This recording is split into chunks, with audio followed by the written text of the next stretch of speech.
Hello everyone, OI02 Productions here. It's been a long while since I've made a video, only because I've been busy. I'll give the details of my hiatus/break from YouTube in the description below, as nobody's here to listen to my whereabouts.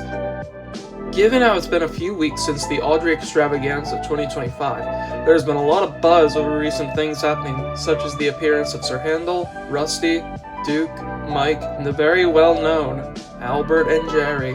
So why not make a video talking about my customs of the two? What? You thought they'd be repaints of Scarloey and Rheneas? Get out of town! Let's start with Albert.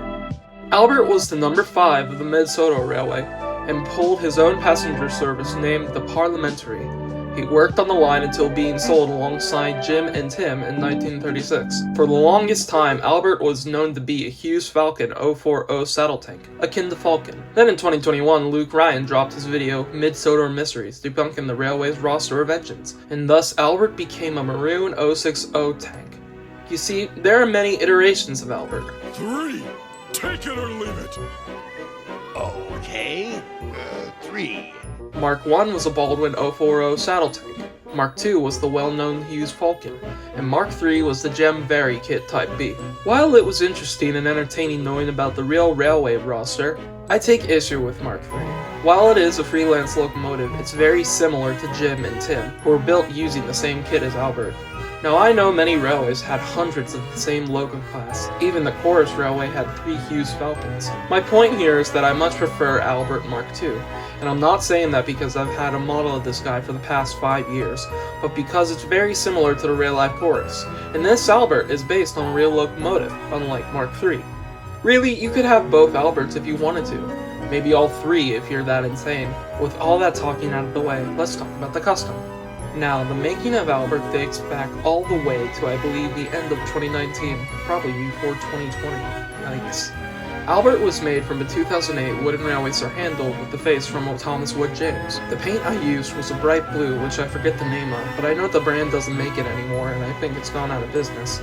After the whole body was painted, I used red and black paint to add the details which I copied from another wooden railway Sir Handel, though I added some details of my own, such as rear lining and an entirely open back cab, which I don't think entirely works.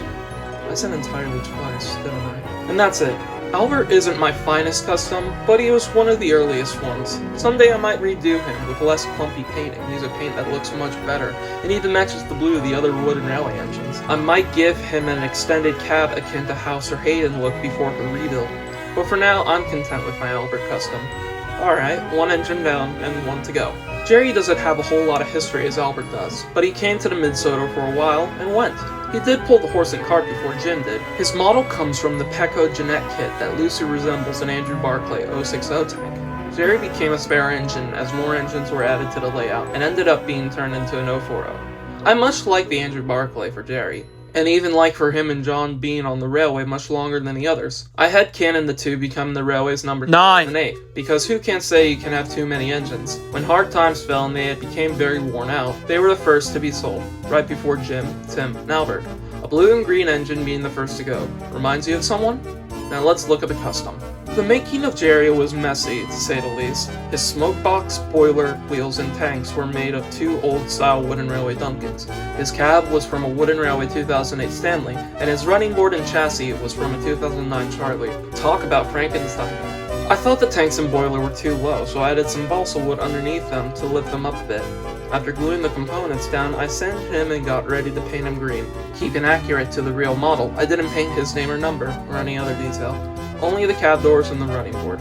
Finally, I added a painted wooden railway Colty face, and that was it. I think it's a step up from Albert, but not the most perfect custom of mine. I'd like to fill some visible gaps like between the merged tanks, and also paint his extra details like the dome, the funnel top, and other various details. And that's about it for Albert and Gerry. I do have plans in mind for the other Mid-Soto engines, but with my current position between school and working overnight, I'm not sure when or if I'll get to that. But if I do, I'll have the customs on standby for preparation. With that said, I'll see you all some other time. This is OI02 Productions, signing out. Goodbye.